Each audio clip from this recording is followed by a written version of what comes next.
యోహాను సువార్త అదే 5వ అధ్యాయము 1వ వాక్యం చదువుదాం. చదవండి. అటు తర్వాత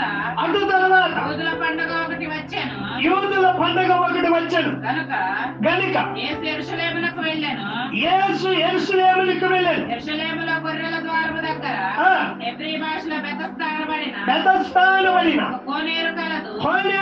దానికి 5 మంటపములు కలవు. ఆయా సమయములకు దేవదూత కోనేటిలో దిగి నీళ్లు కదిలించుట కలదు. నీరు కదిలింపబడిన పిమ్మట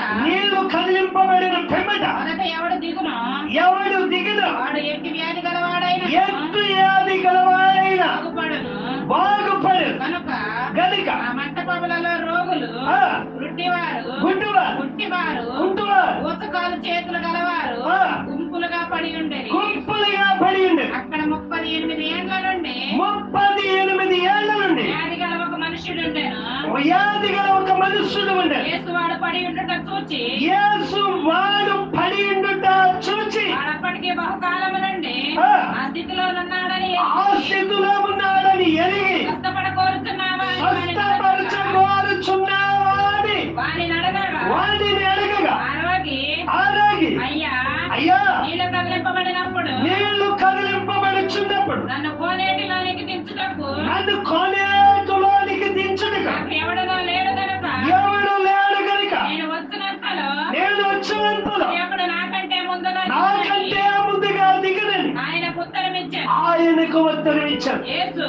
యేసు నీవు లేచి నీ పరుపు ఎత్తుకుని నడవమని వాడితో చెప్పగా వెంటనే వాడు స్వస్థత నుండి ఆ పరుపు ఎత్తుకుని నడిచాను. ఆ దినము విశ్రాంతి దినము కనుక. హల్లెలూయా. ఏ దినం అంటే అది విశ్రాంతి దినం. మనం చెప్పుకుంటున్నాం కదా, 7 విశ్రాంతి దినమున దివ్యమైన స్వస్థతలు 3 చూసాం.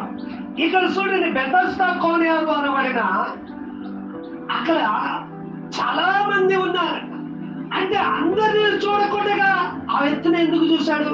38 సంవత్సరం నుండి ఉన్న వ్యక్తిని, అంతగా నలిగిపోయిన వాడా, అంతగా ఆసక్తి చూపిస్తున్నవాడా?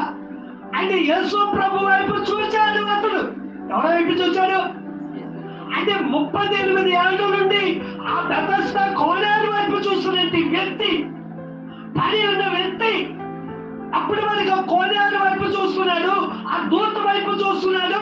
చుట్టూ ఉన్నవారు ఎవరు దూరుతారా అని అసూయతో ఉన్నాడు. చాలా ఎవరైనా సహాయం చేస్తారని అటు ఇటు చూస్తున్నాడు. అయితే ఆ పడి ఉన్న వ్యక్తి 38 ఏళ్ల నుండి పడి ఉన్న వ్యక్తి యేసు ప్రభు వైపుకు చూస్తాడంట. చెప్పలు కొట్ట గట్టిగా.